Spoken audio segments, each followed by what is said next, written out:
E aí? Boa noite, bem-vindos. Entrando um pouquinho mais cedo hoje aqui para falar com vocês sobre o terceiro e último dia do Congresso de Cirurgia Bariátrica e Metabólica. Encerrou hoje. Passa adiante esse vídeo para quem você acha que vai gostar das informações. E aí, meu amor, como é que foi tua opinião antes de a gente falar do que foi dito hoje, que a gente achou mais interessante? Qual foi tua opinião sobre o Congresso? Qual é a tua avaliação? O Congresso foi muito bom, ele foi valioso, trouxe muita ciência, muitos estudos dentro desses anos, né? A gente praticamente teve pandemia e aí estamos retomando. Foi muito legal ontem quando a gente estava vendo essa sala de SUS, porque a gente já tem alguns estudos trazendo a quantidade de cirurgias que tem sido feita na saúde suplementar, que é o plano de saúde, que tem liderado o SUS. E aí, lógico, o SUS, como todos nós, passamos pela pandemia, e aí houve essa suspensão, voltamos, e aí tem esse atraso para chegar. Fora isso, vimos a dificuldade do acesso aos outros especialistas. É uma cirurgia, é um tratamento, é uma possibilidade de transformar vidas, mas sim, é aquela pontinha do iceberg. Ontem a gente encontrou um colega dela e ele justamente falando sobre isso, que a cirurgia ela é aquela pontinha, porque se não for aquele trabalho conjunto, que é o que a gente discutiu hoje, a importância desse trabalho ser conjunto, a importância de todos os profissionais estarem alinhados, falando uma mesma linguagem e passando segurança pro paciente. Então, achei muito bom, achei que a linguagem foi muito uníssona sobre essa questão do estilo de vida. A MEV está crescendo e está cada dia mais ampliando esse acesso, porque o caminho é esse, é o estilo de vida. Isso. Como a Aninha falou, inclusive até a gente postou uma foto hoje, tinha lá uma pintura falando sobre a jornada, né? Então, Linda. a cirurgia bariátrica, ela é um ponto da jornada, mas essa jornada começa antes da cirurgia e ela perdura depois para toda a vida.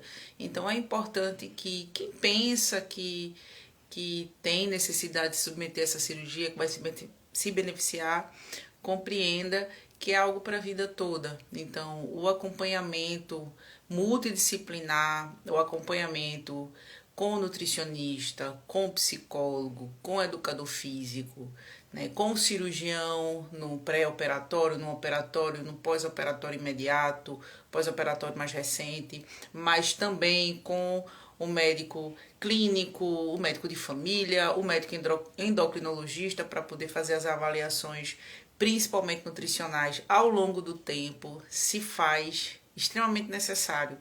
Então, se você está aí do outro lado, já pensou em se submeter a uma cirurgia bariátrica, a gente precisa entender que é só uma pequena parte do processo, é uma mudança de vida, traz qualidade de vida, na imensa maioria dos casos ela é muito bem sucedida, tá? Muitos trabalhos e muitas falas de cirurgiões de todo o Brasil, cirurgiões da Argentina, de Portugal, trazendo o seu N, né, a sua quantidade de pacientes operados com sucesso, com baixíssima taxa de complicação e alguns até trazendo nenhuma taxa de mortalidade. Isso é real, é uma opção terapêutica muito válida, mas sim, que precisa estar alinhada com outras estratégias, e muito se foi batido na tecla da importância que a gente trabalhe estilo de vida, mudança de comportamento. Então, trazer essa perspectiva da importância de mudar, por que mudar, né? Onde a gente está realmente hoje vivendo uma sociedade mundial que se alimenta basicamente de alimentos refinados, ultraprocessados. Dentro da sua base dietética, a gente precisa rever isso e trabalhar isso para que daqui a 30 anos, numa perspectiva futura, a gente tenha uma população mundial que esteja evoluindo de uma maneira mais saudável metabolicamente. Então, como a Raquel falou aqui, né, nos comentários, ela está dizendo a questão de começar na mente. Isso. E exatamente isso. Hoje teve o lançamento das diretrizes, né? Hoje estava a parte da psicologia lá. E foi muito bom ver isso. Eu sempre, para mim, a minha base de atendimento de pacientes bariátricos é sempre a psicologia. Porque como na nutrição a gente não tem muitas recomendações sobre quantidades de consultas e coisas desse tipo. E muitas vezes o paciente vem com aquela coisa imediata, né, de querer o relatório, de querer tudo para ontem. E graças a Deus na psicologia a gente tem um mínimo de 8 sessões, que aí dão 2 meses, então a gente tem um período para ir conhecendo, para ir adaptando esse paciente para a nova vida que ele vai ter, porque ele precisa entender, muitas vezes come muito rápido, então precisa ter técnicas para ir trabalhando essa mastigação, a questão de fazer escolhas do alimento. Então tudo isso é de extrema importância. Então assim, para mim a psicologia ela é essa raiz aí que nos ajuda para que a pessoa depois vá tendo esse novo. E é contínuo. Isso. Contínuo. Eu até vou aproveitar para puxar esse gancho. Hoje foi liberado as novas diretrizes, né, de indicação da cirurgia bariátrica e metabólica. E uma das coisas que foi falada é justamente isso, de contraindicação da parte de psicologia, algum transtorno psiquiátrico que não esteja compensado, tá? Um paciente que não consiga responder, né, pelas suas capacidades intelectuais para tomar essa decisão. Então, são contraindicações da parte da psicologia para a cirurgia bariátrica. Isso. Mas, de forma geral, o congresso extremamente organizado, sim, com muitos estudos, muitas mesas interessantes, que traz como uma das principais motes realmente a importância da multidisciplinaridade do cuidado. E hoje, a gente, para finalizar, tivemos mesas que trouxe a importância do tratamento medicamentoso, onde ele entra, né? Como é que o futuro nos apresenta com essas novas medicações. A gente tem hoje a muito conhecida de vocês, que é o Ozempic, que é o Saxenda, a Victoza, que é a semaglutida, a liraglutida. Mas a gente já tem aí medicações com potencial ainda maior, como a tirzepatida, e medicações que prometem ainda perda de peso de quase 22% de peso para o futuro breve, que está em aprovação lá nos Estados Unidos.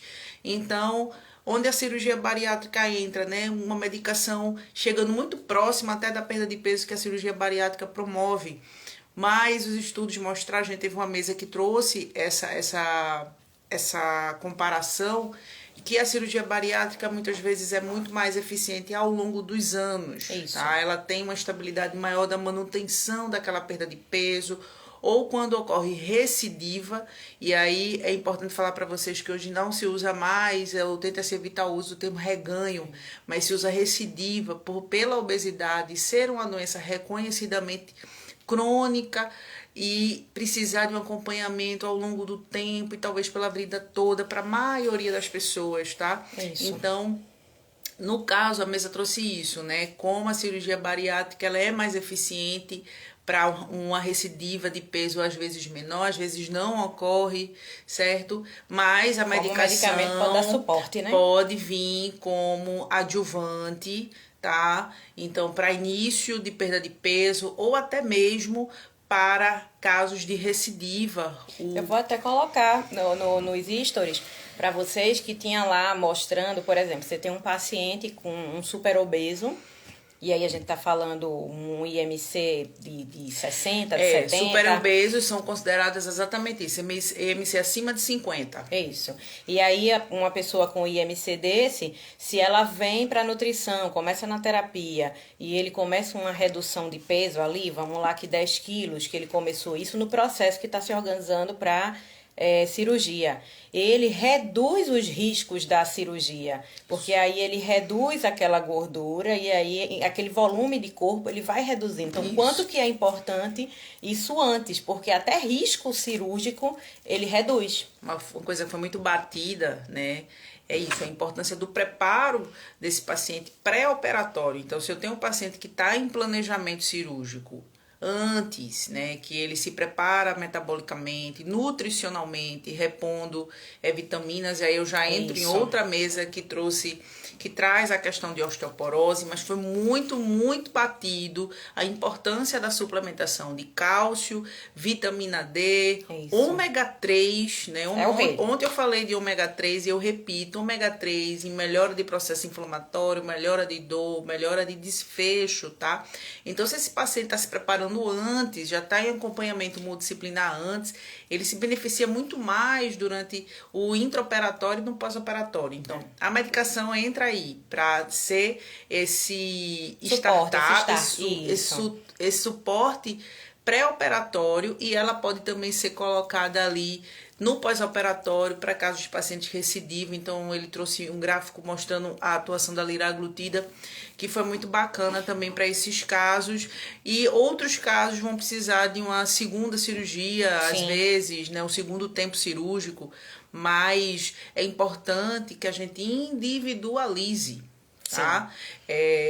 Apresentar aos pacientes quais são as opções e as possibilidades que ele tem, onde ele se encontra, entender qual é a agenda desse paciente, qual é a sua necessidade, porque muitas vezes existem grandes temores, como é que eu vou viver? A gente precisa pensar que muitas vezes uma cirurgia bariátrica e metabólica oferece uma sobrevida de 10, 15 anos para esse paciente, que talvez se ele não fizesse o procedimento, ele fosse ter alguma morbidade, alguma mortalidade. Então, isso foi muito trazido.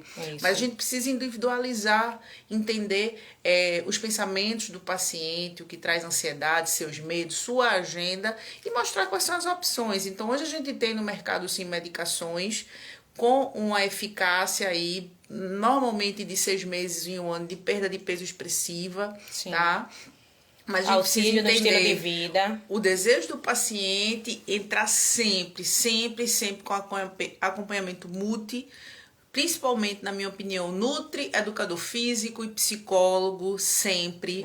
E suporte, rede de apoio, para que esse paciente, ao longo do processo, se fortaleça, compreenda a sua relação com o alimento, compreenda quais são os seus gatilhos, né, que o fazem ter determinados comportamentos quando esses estão ali, e possa também se engajar, né, com sempre o conceito de engajamento por valor. Isso não foi falado muito no congresso, mas eu trago aqui, que é um conceito de medicina do estilo de vida, que é mudança através de valor. Eu quero mudar por quê?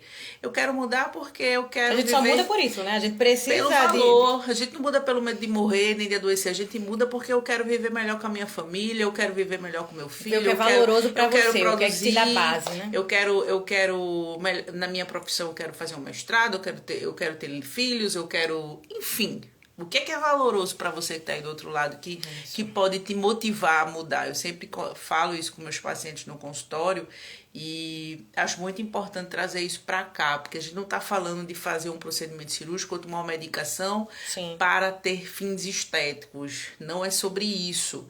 É para ter qualidade de vida e saúde. Isso. Né?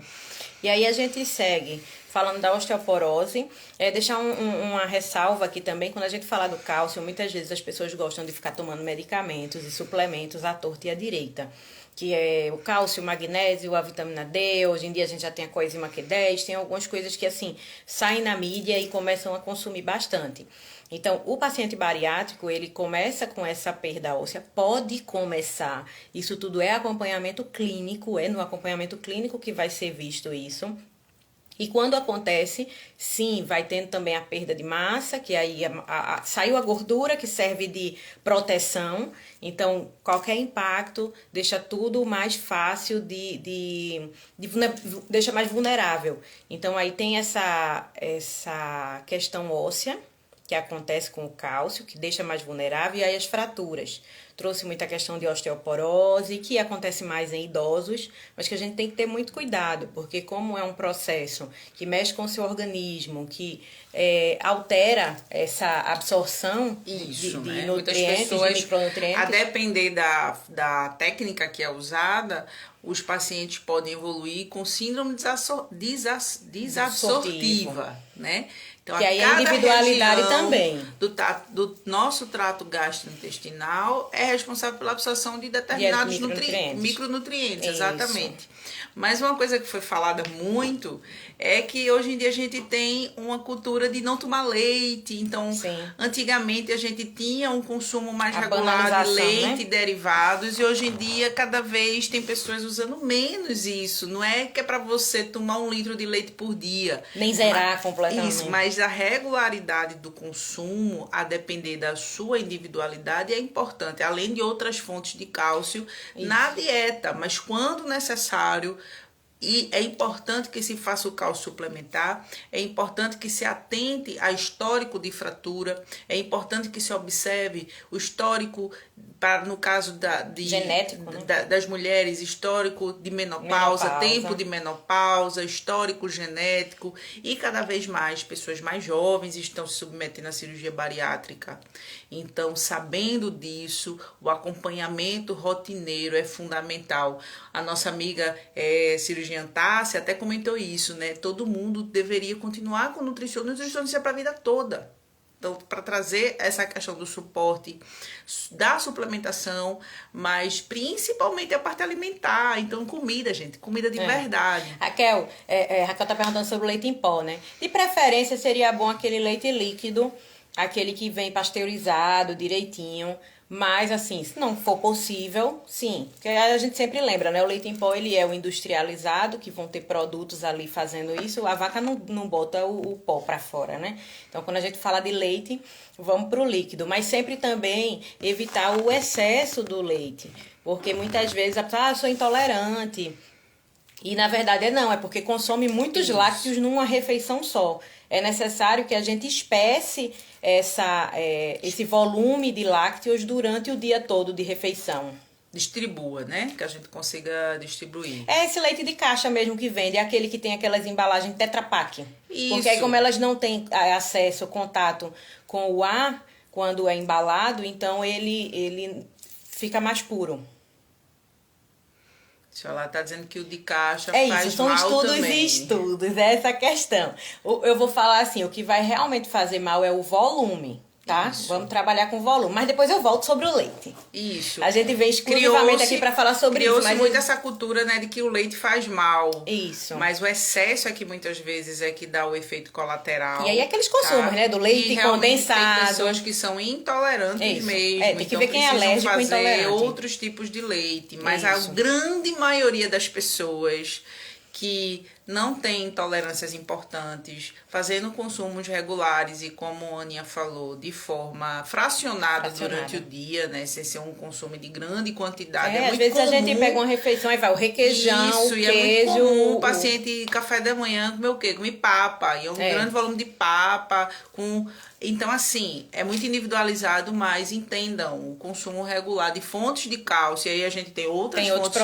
também tem as vegetais, é importante. E quando necessário, pacientes que já tiveram fratura, pacientes que têm histórico familiar, suplementação de cálcio, pacientes com bari, suplementação de cálcio por causa dessa absorção prejudicada, tá? Isso.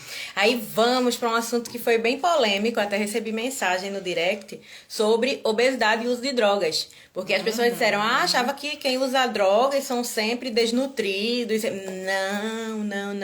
Não. É uma bolha que a gente vive em achar que as pessoas não usam as drogas de maneira recreativa. Isso. E aí, sim, tem a questão da obesidade, porque muitas vezes os alimentos que consumem naquele momento que a gente chama de larica, ou quando vão realmente fazer a alimentação, vão ser os embutidos, vão ser os industrializados, Isso e muitas mesmo. vezes é o acesso. Então, sim, temos um grande número de obesidade, temos estudos mostrando isso, sim. A gente precisa investigar ativamente a adição, né?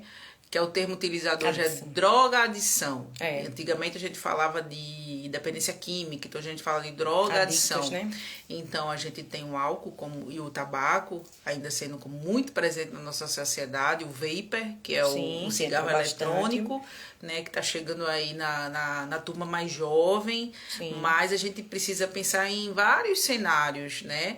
Então a gente tem o chemsex, hoje muita gente usando anfetamina na hora para praticar o ao sexo, o cannabis. Então, assim, a gente precisa realmente investigar isso. Por exemplo, o álcool pode ser piorado após a cirurgia bariátrica. Então, às vezes, existe uma taxa de adição ao álcool que o paciente diz que previamente não tinha. E aí, será que ele não tinha mesmo? Será que ele não achava que não tinha? Então, realmente fazer essa investigação de maneira ativa se faz muito necessária, tá? Então, teve uma mesa só disso, que trouxe esses dados. E também, por ser, muitas vezes, se é um transtorno, né, a psiquiatria, normalmente, que maneja a questão da adição, precisa ser tratado de maneira a contento pré-operatório também, para que isso não se agrave no pós-op. Mas isso precisa ser avaliado. E é como a Aninha falou, às vezes o paciente ele tem o alimento como esse suporte emocional. E aí eu faço um bloqueio que hoje a gente nas mesas já mostrou, não é só físico, é metabólico. Então, quando eu faço uma ressecção de uma parte do estômago, uma retirada de uma parte do estômago, um desvio ali do trânsito gastrointestinal, eu altero determinados hormônios, né, que regulam essa saciedade e eu passo a ter menos fome. Então, eu vou direcionar isso para onde? Então, eu posso ter outros tipos de direcionamento e me tornar dependente, ou até já ter um pezinho na dependência, ou ser e piorar isso. Então, é preciso que a gente investigue isso para oferecer o suporte e o tratamento adequado. Isso, porque aí também a gente chega na desnutrição e chega em todo o resto. É aquele ladeira abaixo mesmo. Para fechar, vamos falar da questão de cirurgia metabólica. O último dia que vocês estão vendo aqui, a gente tantos dias diretos, viu? Cirurgia metabólica. Então, hoje a cirurgia bariátrica é visto dessa forma, bariátrica e metabólica. Isso. Mas pacientes que têm diabetes tipo 2, por exemplo, o diabetes tipo 2 é aquele diabetes relacionado à resistência insulínica e muitas vezes ligado a sobrepeso e obesidade. O pâncreas do diabético tipo 2 produz insulina, mas a quantidade para a demanda que ele necessita é insuficiente. Isso. Eu ainda produzo, mas produzo aqui e preciso aqui, tá? Vamos dizer assim. Então, a cirurgia, que nesse caso pode ser chamada de cirurgia metabólica, ela tem uma grande atuação na reversão do diabético tipo 2. Então, esse paciente entra em remissão, e aí deixa eu me corrigir, não vou falar reversão, tá? Remissão. Diabetes não é uma doença que tem cura, mas tem remissão. Então, o paciente pode ficar anos sem tratamento medicamentoso. Inclusive, ele mostrou um gráfico que eu achei muito interessante na palestra, mostrando quem tinha feito cirurgia metabólica, quanto de medicação precisou ficar tomando, quem não estava tomando nada. Então, a gente tinha uma taxa bem maior desses pacientes que não estavam em uso de medicação, em detrimento de outros pacientes que estavam adicionando ou insulina ou outros tipos de medicações. Hoje em dia a gente tem várias medicações para o tratamento da diabetes, medicações orais, as medicações subcutâneas, que são as mesmas para o tratamento da obesidade, né? Os análogos de GLP-1, Ozempic, Saxenda também podem ser usados no tratamento da diabetes tipo 2, mas o impacto da cirurgia é muito positivo e o que o palestrante trouxe é que o ideal é que a gente pense nisso nos primeiros 2 anos, porque quando a gente começa o diagnóstico da diabetes, a gente já está correndo atrás, a gente já está começando a corrida atrás, bem atrás da diabetes, a gente está correndo para pegar ela, vamos dizer assim. Então, 50% da capacidade pancreática provavelmente já está perdida. E a gente já deve ter algum tipo de lesão microvascular. Por isso que no diagnóstico, eu estou falando muito de diabetes, que eu lido muito com isso, já no diagnóstico a gente tem que avaliar a retina, a gente já tem que avaliar a função renal do paciente, se há perda de proteína, porque normalmente os pacientes já vêm um tempo com hiperinsulinemia, com o açúcar ali no limite, e essa lesão já deve estar acontecendo, tá? Então, achei uma mesa muito bacana para trazer esses dados do impacto positivo da cirurgia metabólica, e que deve ser avaliado de forma precoce, de preferência, mas sempre, gente, eu acho que o grande segredo não tem a cirurgia, na minha opinião, eu não sou cirurgiã, tá? Eu não sou cirurgiã, Mas assim, não tem a cirurgia que é melhor, que é pior, que é mais eficaz, que é menos eficaz. Tem a cirurgia que vai ser melhor para aquele paciente. É isso. Tem a individualização do cuidado do paciente. E importante demais, a integralidade e a longitudinalidade. Então, meu paciente não é só um procedimento cirúrgico, meu paciente não é só uma prescrição, meu paciente não é só um problema, uma doença, é uma pessoa. Isso. Então, se a gente cuida de pessoas, a gente precisa escutar o que elas têm a dizer, qual é a opinião delas, o que elas decidem sobre os corpos delas, Isso, né? sim. Então, lembre-se, vocês são os maiores especialistas em vocês. Entendam as opções, entendam as responsabilidades que vocês vão ter, porque quem se responsabiliza pela saúde de cada um é cada um. Sim. Não tem um médico, não tem uma mãe nem um pai médico. A gente é facilitador. A gente traz as evidências, os caminhos, mas a responsabilidade do autocuidado sempre vai ser do paciente. Eu acho que é isso. É isso, e para fechar, deixar bem claro aqui, a gente não tá aqui trazendo a cirurgia bariátrica como salvação do mundo, nem a pílula que vai salvar e vai emagrecer e vai não sei o que, não, mas como uma estratégia que tem segurança, que tem muitos estudos, que tem benefícios, mas que para ser decidida é importante ter uma equipe em que você confie. Uma equipe de profissionais que esteja caminhando junto, que te orientem.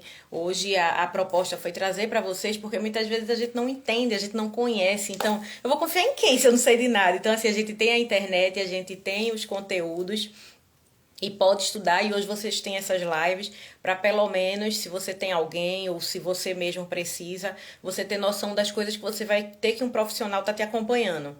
Então, assim, contem conosco. Foi um prazer, foi muito corrido, muito cansativo, mas muito maravilhoso ter estado esses dias aqui. E agora o congresso acabou, voltando à vida real, não amanhã. Vamos nos dar mais um fim de semana, mas a partir de domingo, vida real, vamos sim trazer muito conteúdo aqui, aproveitar o congresso quentinho para ir trazendo cada vez mais ciência para cá, para ir fortalecendo e para dando base e dando segurança a vocês. Não esqueçam, contem sempre conosco. Essas lives vão ficar salvas aqui nos perfis, vão ficar no YouTube também. Vocês têm nossos contatos, qualquer coisa, estamos à disposição. Agendem sua consulta, agendem seu acompanhamento em qualquer comorbidade que seja, ou somente para manter saúde. Só para dizer assim, eu preciso de alguém que segure na minha mão agora e me ajude nos meus comportamentos. Porque é assim que a gente trabalha. Tenha uma equipe de saúde para chamar de sua, que você confie, que você tenha vínculo, que possa te trazer informações atualizadas, éticas, para que juntos se tomem as melhores decisões quando isso for necessário. Mas muitas vezes não, é só para você realmente ter o seu acompanhamento médico e às vezes é para você ver como é que você está o seu estilo de vida, né? Às vezes você está precisando melhorar alguma coisinha e você nem sabe, nem percebe isso e isso está influenciando em outras searas, tá bom? Um cheiro grande. Foi um prazer, obrigada a todos que estiveram conosco até as próximas lives. Até um cheiro. Tchau.